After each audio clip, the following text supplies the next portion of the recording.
Okay, hello children, welcome to our lecture 5। और हम लोगों ने बहुत इजीली अपने लेक्चर को कंप्लीट कर लिए हैं बच्चों।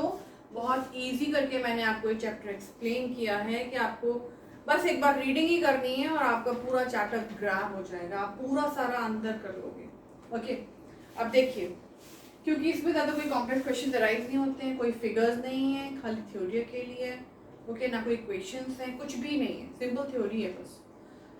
अब आप देखिए, अभी जो लास्ट लेक्चर में मैंने आपको पॉलीमराइजेशन के बारे में पढ़ाया था, पॉलीसेक्राइड जो किससे बनता है, मोनोसेक्राइड से। उसी के आगे कार्बोहाइड्रेट्स पढ़ाया था। अब उसी के आगे हम कंटिन्यू करें प्रोटीन एंड लिपिड्स पे।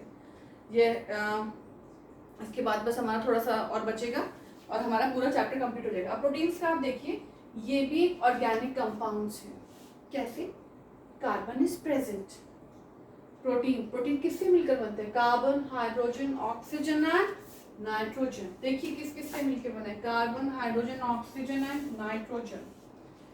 It is composed of amino acid. इसका जो स्ट्रक्चर होता है प्रोटीन्स का बच्चों, वो कार्बन, हाइड्रोजन, ऑक्सीजन और नाइट्रोजन से मिलकर बनता है।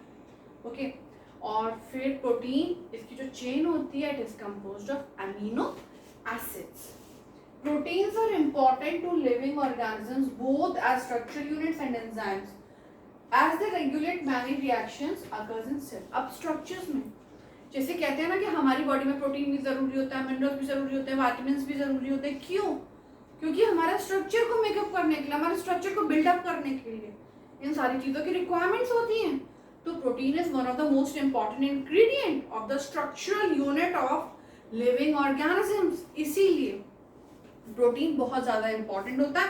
दो काम होते हैं, ये हमारा स्ट्रक्चरल यूनिट बनाता है, दूसरा ये एंजाइम्स फॉर्म करता है बच्चों। अब एंजाइम्स क्या होते हैं? जैसे जब हम लोग केमिकल रिएक्शंस करते हैं अपने लैब में जाके, तो कुछ केमिकल रिएक्शंस में we have to use the catalyst.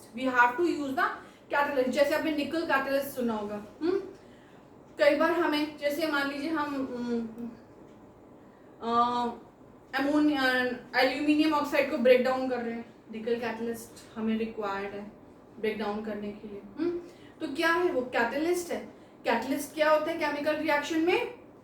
Either they increase the rate of reaction और they decrease the rate of reaction. या तो रेट ऑफ रिएक्शन बढ़ा देते हैं या कम करते हैं। उसी तरीके से हमारी बॉडी में भी एंजाइम्स होते हैं, या तो वो हमारे रेट ऑफ रिएक्शन को हमारी बॉडी में बढ़ा देते हैं या तो वो कम कर देते हैं। क्योंकि जिस तरीके से केमिकल रिएक्शन हम लोग लैब में कंडक्ट करते हैं उस तरीके से नहीं, पर केमिकल रिएक्शन हमारी बॉडी में भी हमेशा कैरी ऑन चलता रहता है उनका प्रोसेस। कैसे? जैसे रेस्पिरेशन ही ले लीजिए आप लोग, तो फूड हम लोग जो लेते हैं तो क्या होता है? ब्रेक डाउन होता है वो।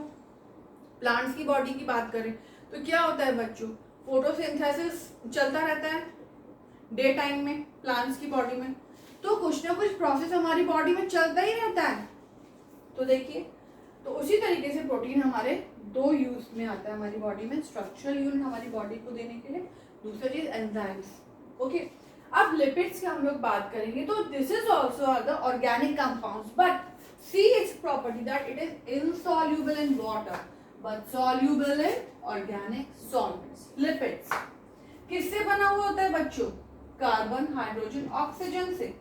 अब आप देखिए, जैसे हमारी बॉडी कुशन्ड होती है, जो फैटी लोग होते हैं उनकी बॉडी और ज्यादा कुशन्ड होती है, तो उनके इंटरनल ऑर्गन्स क्या होते हैं? प्रोटेक्ट रहते हैं ना, एक तरीके से वो इंसुलेटर की तरह प्रोवाइड करते हैं। क्योंकि लोअर टेम्परेचर में हम जाएंगे तो आपको पता है ना, जो हमारी बॉडी में जितना ज्यादा फैट होगा उतना ज्यादा आप कह दो कि मोटे लोगों को सर्दी कम लगती है। क्यों?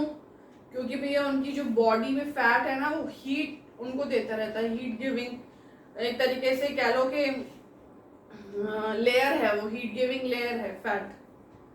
तो वही चीज लिपिड्स, हम एक तो हमारे इंटरनल ऑर्गन्स को प्रोटेक्ट करता है, दूसरी चीज एक लेयर ऑफ फैट हमारी बॉडी में प्रोवाइड करता है, हाँ, जो कि एक इंसुलेटर की तरह काम करता है। जब भी हम लोअर टेम्परेचर में जाते हैं तो वो हमारी बॉडी को, जो हमारे डेलिकेट इंटरनल ऑर्गन्स हैं, जैसे हमारे वेन्स हैं, वो रप्चर हो जाती हैं ज़्यादा ठंडी में अगर हम लोग जाते हैं, ज़्यादा लो टेम्परेचर में हम लोग जाते हैं, है ना, तो उन सब चीज़ों को प्रोटेक्ट करता है कौन? लिपिड्स। ओके, अब हम लोगों ने जो मॉलिक्यूल्स पढ़ रहे थे, मैक्रो मॉलिक्यूल्स पढ़ रहे थे बच्चों, तो उसमें हम लोगों ने न्यूक्लियोटाइड्स भी पढ़े हुए थे।